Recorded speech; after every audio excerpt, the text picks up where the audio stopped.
Welcome to Wholesome Counselling. Through heartfelt conversations, expert interviews, and practical advice, we'll dive into topics that matter most to you. Whether it's navigating intergenerational conflicts, challenging relationship and family dynamics, or nurturing healthy boundaries, Wholesome Counseling podcast will be your trusted resource for holistic and culturally sensitive guidance to personal healing, growth, and flourishing.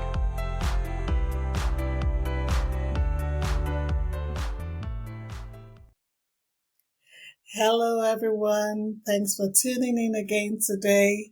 As you all know, today we're talking about the highly sensitive person. And as we've introduced, I'll be introducing to you now our special guest, Adeyemi. Adeyemi, welcome. Thank you for coming. Thank you so much for having me, Marvel. I'm so excited about today's topic, but firstly, I would like Adeyemi to tell us about herself, about her work, and all the wonderful things she's doing in the space of the mental health. All right. So I am a licensed marriage and family therapist, and I wear multiple hats. I also function as a coach. For my marriage and family therapy, I focus on relationships. I help people work on their communication to strengthen their connection and also to learn how to do conflict resolution well. So learn how to actually resolve your conflicts without becoming enemies. So that's what I do with my couples. And then I help high achieving women with anxiety and insomnia learn how to sleep better and learn how to stop people pleasing, overachieving, and being the only responsible one in their family. And the women I'm talking about know who they are. This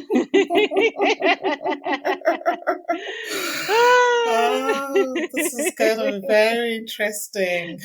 I can hear someone already laughing at the other end. Right. Yeah. And as a coach, I work mainly with highly sensitive women. I teach them how to understand their traits, teach them how to manage the big, deep emotions that they feel so that they can stand up for themselves and finally end people pleasing. Wow. I like that. I really want to hear all about it. And we just jump right in. So, Yes. who is a highly sensitive person? A highly sensitive person is essentially somebody who experiences emotions very deeply.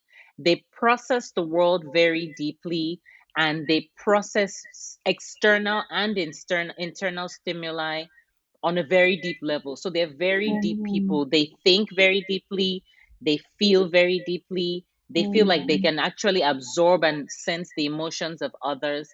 And even on a physical level, they taste strongly, they feel like they can hear strongly, they see strongly. Even the clothes that they wear, the textures on their bodies, there's certain things that they just feel like they cannot handle. So everything is on a high volume for them.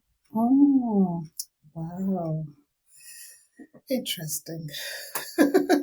Shortly before we started the podcast, I was just reading the statistics that said about 20% of the population are highly sensitive people, based on Elaine and Arthur Aaron's research findings. Yes.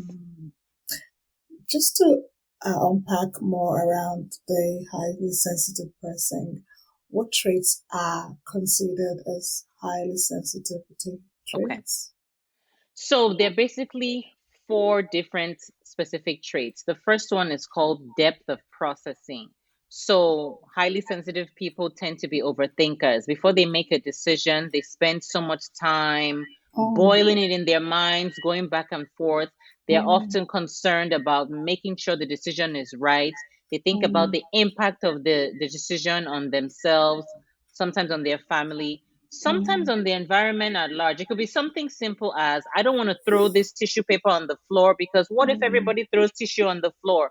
What would the school look like? It's little tiny things like that, right? The Yeah. next one is over arousal, Mm, basically noticing small changes in the environment. mm, They walk into a room, they notice the picture frame is slanted. They notice, did you do something with your hair? Something is mm, different, something has shifted.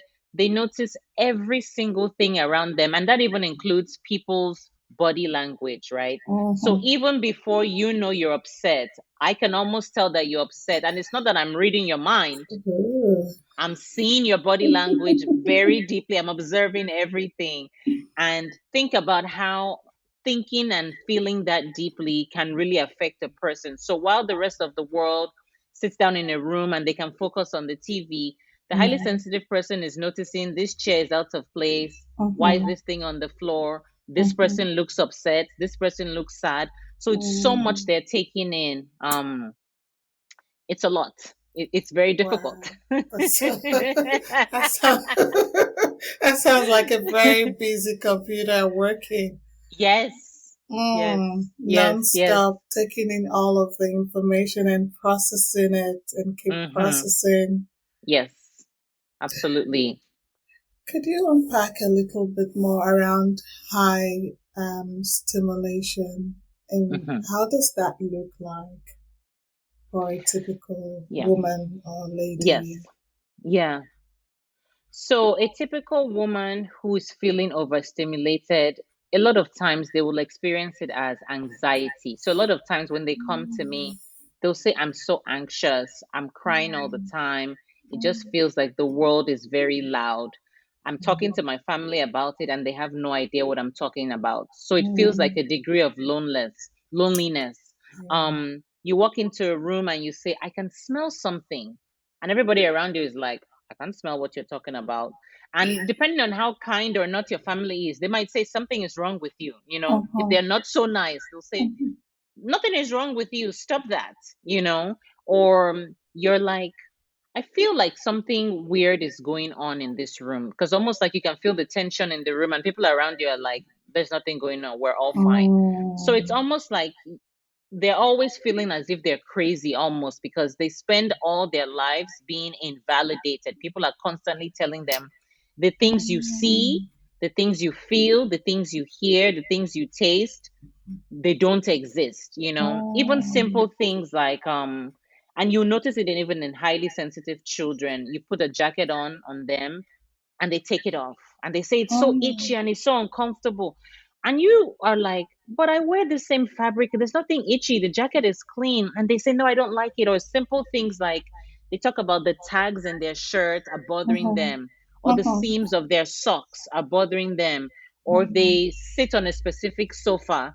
They don't like the way it feels. And to everybody, this is perfectly comfortable, but even your skin is so sensitive sometimes that you pick up on everything. You can relate. Absolutely. Right. I I had to sigh and just finally someone is validating some of Yes, my yes, experiences. yes, Um, yes. I just want to say here, listeners, that I identify as a highly sensitive person, and I really can relate with a lot of what Abby is saying. Skin sensitivity, Yes, noise, yes, intense light. yes, Um, I had, I struggled with migraine from childhood till even up to my adulthood now, until I yes, really began to become aware of my high sensitivity and started taking measures to reduce triggers for me. yes. And yeah, I think that's going to take me to the next questions.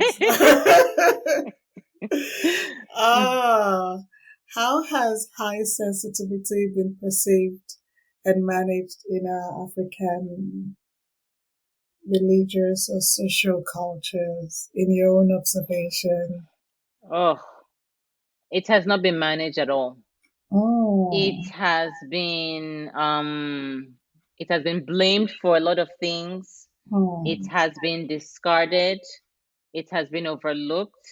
highly sensitive people are often told you're too sensitive, Mhm. something is wrong with you need to stop crying. That's another layer of high sensitivity, is the depth of emotions that you feel. They're easily brought to tears. You watch a movie and you cry, and everybody's like, why are you crying? You're like, but it was so sad. You watch somebody dancing and it moves you to tears, or you go to a wedding and the love just overcomes you and you cry. And in African culture, we don't really like crying a lot. We think it's a sign of weakness.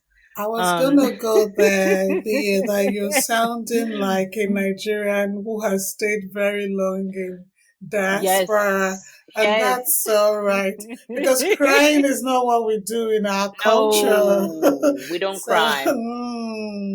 I No, think we are beginning to loosen up and to let intense emotions become released through tears.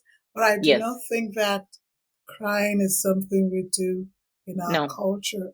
So no. how does the highly sensitive person that is predominantly having been conditioned in the African culture of probably holding back a lot of emotions, how do they present it? Does this high sensitivity show when, when we don't cry? Right.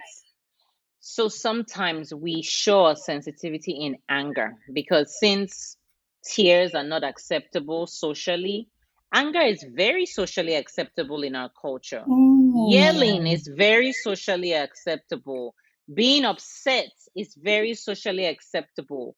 Picking fights is very socially acceptable. Shouting and Oh. gossiping, very socially acceptable. Sometimes sadness Oh. is even acceptable. So we Uh-huh. channel it into more socially acceptable emotions. That's what we do. We just go from crying, which if you Uh-huh. let us release our tears, we'll probably be okay. But it comes Absolutely. out in our anger, because when you've spent all your life being told something is Uh, wrong with you, you need to stop. uh, What you're perceiving is not real. It really does make one very angry. uh-huh. Oh dear, that's a lot you said there. I'm just gonna pause. Mm, You know our clinical technique of silence to just let everything go in. yes, yes, Oh dear. So if you are listening to us and sometimes you feel that you are really overwhelmed and you notice you just go aggressive, you start yelling at everyone around you and you just can't tell, I think you might want to test yourself for high yes. sensitivity because I don't think that we are having that conversation enough in our cultures. Um, wow. So, why are highly sensitive people susceptible to another cultural nuances, people pleasing? Well, if you think about it, right, we are a Yeah. collectivist culture. We do everything for community and with Um, community, right? From the uh-huh. moment you have a baby, you celebrate together. You Uh, have a wedding, you celebrate together. You do uh, holidays, festivals together. So it's very, very important that you're accepted by the people around you. We all are just looking for acceptance. And when all of your life you've been told something is wrong with you, or maybe you're a witch, or maybe you see too many things, or maybe you're too dramatic, maybe you're too sensitive, you need to stop that. You need to toughen up. You need to harden up. You need to just dry up those tears now, you know? please just pause there. We need to unpack these things one Yes, after the other. Talk it's a about lot. toughening up. When they tell the highly sensitive person toughen up, please speak to Yes. that, please. Oof. Mm, It's a lot, because when they see you wanting to take care of others, a lot of times as highly sensitive people, because of that strong sense of empathy, we want to take care yeah, of others. We are the yeah, ones who, if somebody is crying, we naturally will go to them and say, are you okay? We see somebody uh-huh, falling down, even as young as when we're kids, somebody falls down. yeah, We're the one that runs and says, are you okay? We're even looking at the yeah, adults and we say, Mama, is everything all right? And they Yeah. say, you're a nosy child. You need to stop it. Uh-huh. You need to mind your business. You need to go Uh, away. You need to do uh, this. You need to do that, right? And it really just eats at your self-esteem. yeah. And nobody wants to be the one who sticks out like a sore thumb. So No. you learn to hide your traits. You learn Oh. quickly from a young age. I need to Oh. stop acting like I care so much. I need to Oh. stop taking care of people so much. I need to find a way to not cry. And I think highly sensitive people have really learned how to not cry in public. Hmm.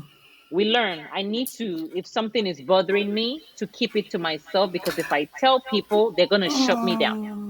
Oh dear, tell me about this. Oh, so in 2018, I went for my mom's funeral. I flew all the way from Melbourne and I arrived Nigeria. And when I got home, I remember my cousins and aunties, telling me, we don't cry, all Yes, right? We you don't don't cry. cry. We don't Hmm. cry. I'm like, but I'm grieving. Said, Not no, no, allowed. no. And they tell me, look, don't bring that your Igbo lifestyle here. Listen to me. We don't cry. If you cry Yes. in funerals, you will attract evil people. Yes. They'll say you killed the person. You'll attract the wicked people because when so and so cried in the funeral, that was how one wicked person gave him a handkerchief, and Yes. that made him blind. You Yes. don't want people telling you sorry, so no crying. Correct. Keep your Hmm. tears to yourself. Yes. And here was I thinking that by flying over home to Nigeria, I was going to be able to be among family and really grieve and then cry and No. let loose. Now No. I'm having to stifle. We don't grieve. It's not allowed. It's not socially acceptable to grieve. If you want to grieve, I mean, you can feel free to grieve by yourself in your bedroom, but Oh, I hope you don't go telling people that you grieve. Again, from a oh, clinical standpoint, oh, grief is important. It absolutely, is important to mourn our loved ones. But when absolutely. socially you see everybody with a straight face and you're the only one Uh-huh, crying, and then they're uh-huh, telling you something is wrong with you, of course you're oh, going to quickly dry your eyes, and you see how that leads to people pleasing. I don't want to bring yeah, discomfort or shame to my family, so I yeah, better fall in line. And when everything about you is seen as socially unacceptable, you cry uh-huh, too much, you complain that you're itchy too much, you maybe get sick too much, you see too many things, you're complaining about smells and tastes and touch, you get upset so easily, you're thinking too much. So they make it seem like you are too much. So you uh-huh. quickly have to reverse that. You know you're not accepted. You must reverse that Ooh, instantly so you can be accepted. But then we go from one end to the other. Hence, we uh-huh. become people pleasers where we don't even know what we want anymore. Yeah. Oh dear. Wow. Wow. Wow. And I think that also that allows learned helplessness kick in, Yes, yes, where we're always wanting our choices to be validated by either authorities in the family, yes, authorities at church or religious spaces, cultural leaders. yes. My choices have to be validated to say, okay, say for instance, that's who I want to get married to. What do you think? Mm-hmm. Let's Mm-hmm. think about it. Or that's the career I want to pursue. What do you think? Yes, I'll have to think about it and validate it for you. Are you yes, sure you can do that? And so culturally, the learned helplessness, I think, kicks in a bit because it yes, has to be accepted in the community of course. before we can then feel that that is worthy to go Yes. in that direction. So would you say that that impacts on the self-confidence of highly sensitive Of people? course. Majority of the highly sensitive women I have met come to me to fix them. There's something wrong with me. I know I have this thing. I need you to figure out how to take it away from me. I just want to be like everybody else. I am a burden. I'm too much. That's the biggest thing I hear. I have too many emotions. Teach me how to stop crying. Teach me how to stop feeling. I just because they assume people don't have emotions. They don't understand. We all have emotions. It's just that highly sensitive people express their emotions on a bigger scale than other people. So we often will see it as a disorder, which I have to really underscore this. Yeah. High sensitivity is not a disorder. It's not something that we're trying to cure. It's not Yeah. something that we're trying to take away. We're just learning how to help you understand who you are, manage your internal and external environment, and set clear boundaries, and you will be free. And it's so possible. I'm a highly sensitive person myself, recovering perfectionist, overachiever, people pleaser. If I can do it, anybody can do it. Yes, that's what we really want to amplify on this platform. That Yes, it's time for the highly sensitive people to accept who they are that makes yes, them unique and that there yes, is nothing wrong with them. I agree with you. If there is anything I emphasize during my clinical engagement is to say, first of all, I can't fix you. You're not right. broken. You're Nothing not is broken. wrong with you.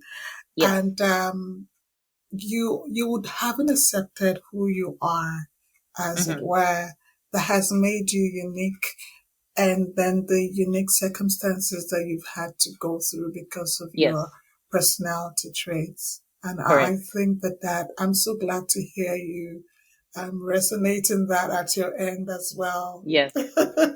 Thanks. Oh dear. So, what triggers should a highly sensitive person be aware about, and how might they manage them? Okay. So we have the environmental triggers and when we have the emotional triggers or Mm, relational. Let's talk about the environmental triggers first. yeah. So highly sensitive people, because our senses are almost, they feel so much sharper, Mm, we have to be careful about things that affect our five senses. So think about hearing. So things like noise, right? We uh-huh. don't do well in very loud environments. That doesn't mean that we cannot work in a big city or we can't work in a nightclub. We can do any job that we want. But just be aware that after your night shift at the nightclub, you probably Mm, should come home and come to a much more quiet environment to recharge, right? mm, But within your home, I would not suggest blasting or blaring very loud music all the time. Other yeah. people can do that, but on a long scale, that is very, very hard for us. Things like Mm, taste, eat the foods you like. And I know culturally that is hard. That was very hard for me. They called me a picky mm, eater. They called me a uh-huh. picky eater. This one that does not eat anything. This one that thinks she's better than everybody else. Because of textures. There's so many Yeah. textures I just cannot stand. And it's no disrespect to the person cooking the food. I have no dis Mhm. and it's something that I had to and I still do explain to people and I say, I'm sure this food is so wonderful. Thank you so much for cooking it. But unfortunately, I don't eat seafood. I just can't because it's Mm, smell, it's taste, and it's texture, and it's also sight. For me, all those four things is just too mm, overwhelming. I cannot do it, which is mm. ironic because as you can see, my name is Ibinye, so I am Yeah. from the South South. Yeah. So You you guys all have all the cannot fish. imagine. I mean, we have to cross the Niger before we get to, okay, Yes. you are on the other side before. I have to cross the Niger side before getting to my end. And you don't like all the Can you beautiful imagine? things. Hmm. Can you really imagine what that is like growing up, Mm. But you have to know what you can handle and what you cannot handle. It is what Yeah. it is. I mean, when I was younger, I did used to eat it because what do you want me to do? But Uh-huh. now as an adult, I'm like, it's just too much for me to handle. I cannot do it, right? So Yeah. eat what you can eat. And if everybody else is eating fish and you are there with your chicken, it's Mm. okay. Let them say whatever they need to say. Just I've learned, I say it all the time. Unfortunately, I don't. There are so many foods I don't eat. It's okay. You have to Yeah. just be confident. Things like let me see, sights. It's so important as the night is coming on, dim your lights a little bit. You don't have to have lights all Oh, over the whole place. Sunlight is also important. So in the morning we want the opposite because the body's natural rhythm wants to yeah. see sunlight during the morning. Oh, Little things like that. Creating an environment that smells good. You don't have to spend all this money on perfume or essential oils or anything. Simple things like just airing out your place where you live if you can, so that the place just smells fresh. And these things mm, sound so little, but mhm. because we are processing so deeply, like you mentioned, you were getting migraines. They can literally set off migraines. I grew up with nausea all my life, and I Mm, never knew why. I threw up mm, every day of primary school. mm, Every morning of primary school, I threw up, and nobody really knew what was going on. But mm. as I grew up, I realized I was probably woken up with loud noise, with Alright. smells I probably don't appreciate, in a rush, with probably somebody yelling. It was too much. We don't do well under too Mm. much pressure, constant pressure. Talk We about don't do that. well. That's a big trigger. And sometimes the African culture, we put so much pressure. People are calling you all the time. They want you to make a decision on the spot. That you need to make a decision. You need to tell us what you need to do. You need to be on our side. It's too much for us. It's Oh too much dear. for us. That is high functioning. Yes. I said you were going to come back on this podcast for us to have a conversation on high functioning. I think Right. that's something about us. Like, Yes. we have to be juggling a lot at the same time. Yes. Otherwise, we're not doing Hmm. life. Yes. And then, like, it does not go hand in hand for a No. highly sensitive No. person. It just doesn't work. It And doesn't. when you can juggle so much at the same time, you are then perceived as lazy Correct. Correct. and laid back. Yes. Why Which is you not which is just not a good thing in African sense. Laid back is not good. no? So I give you a little bit about my childhood Mm-hmm. experience. My mom was a school principal. She was an Mm-hmm. educational psychologist, and so very energetic.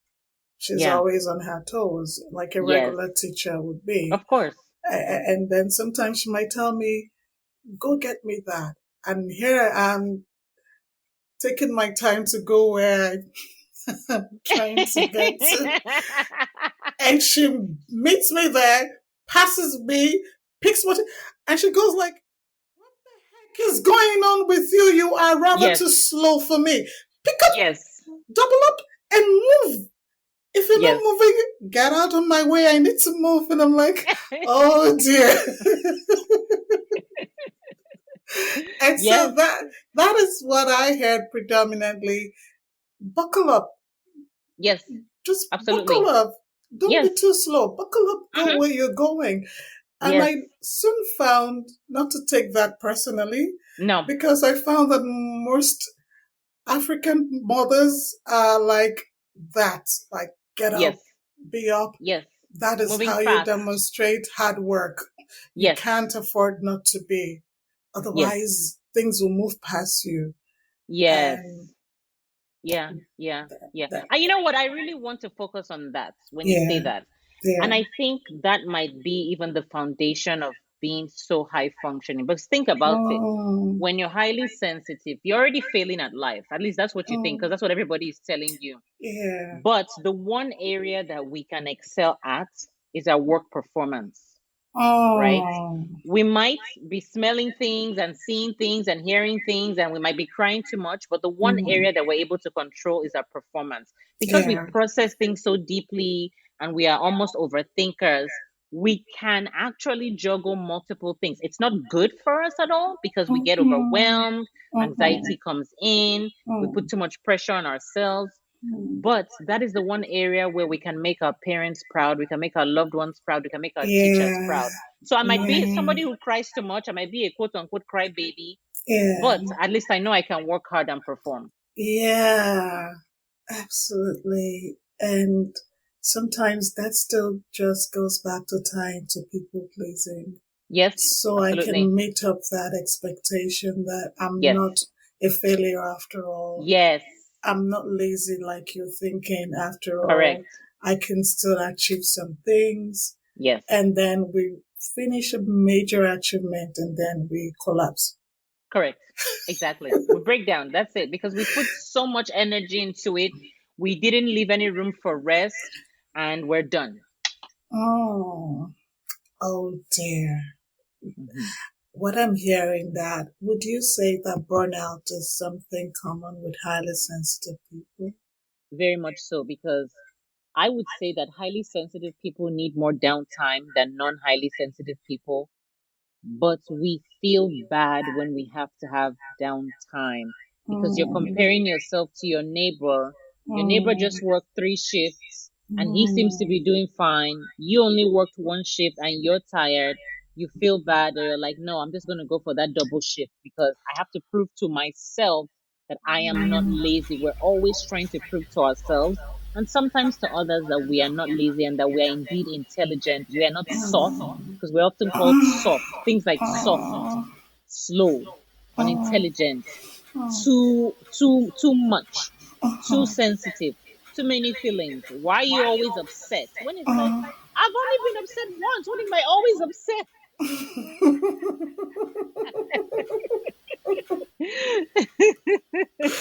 Oh dear. I can also hear listeners laughing at the end. They can,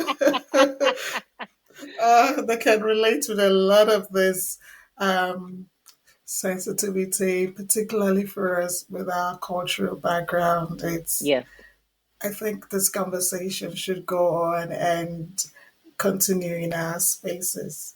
yes. So as we round off, coming to a conclusion, what is your favorite self care strategy? Sleeping. I have to be honest. Which Sure. which I'm not supposed to say as a Nigerian, because it's like a sin. Ah, It's a sin to say that you take a nap. How can you, a grown woman, take naps? But honestly, for me, it is sleeping. One of my specialties in my practice is insomnia, all and I right. practice what I preach. I really do practice what I preach. I'm an excellent Oh, sleeper, not oh, because I'm naturally an excellent sleeper, but because I've worked towards sleeping excellently.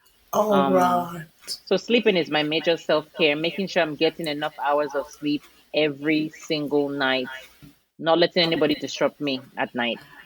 Wow, that's so lovely. I guess that's something I need to work towards too Hmm. as well. Um, I think having a regular sleeping pattern might probably be something some highly sensitive people find happens often, where they Yes. are just sometimes they get the sleeping pattern right. Sometimes it Hmm. slips off when there's so Yes. much on their plate.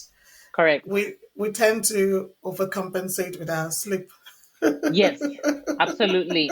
I will push myself, and I'll sacrifice sleep. And I used to do that, but not anymore. I've learned that I'm so much more productive and my emotions feel so much more balanced when I have slept Yeah, well.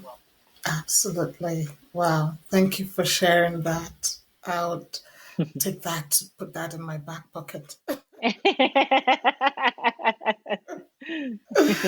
So, where can we find you? What are your contacts? All right. So you can find me on my website, the Zinnia Practice. Zinnia is Zinnia. You can also find me on Instagram and Facebook at the Zinnia Practice. Wow. So, listeners, I'll put that in the description box below. We can always contact Be and yeah, book in a time, a consultation with her. And if you feel that highly sensitivity and the triggers are things that you're looking to manage. We've come to the end of today's show.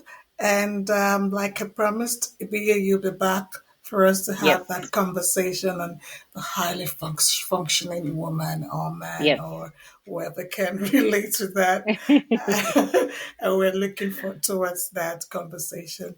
All Yes. right. Bye, everyone. Thanks for listening. Remember that relationships and family are like gardens. They need constant nurturing and care. Tune in next time to learn more about how to cultivate healthy relationships. Until then, take care of yourself and those around you. If you need some counseling support, make a booking with me at wholesomecounselling.com.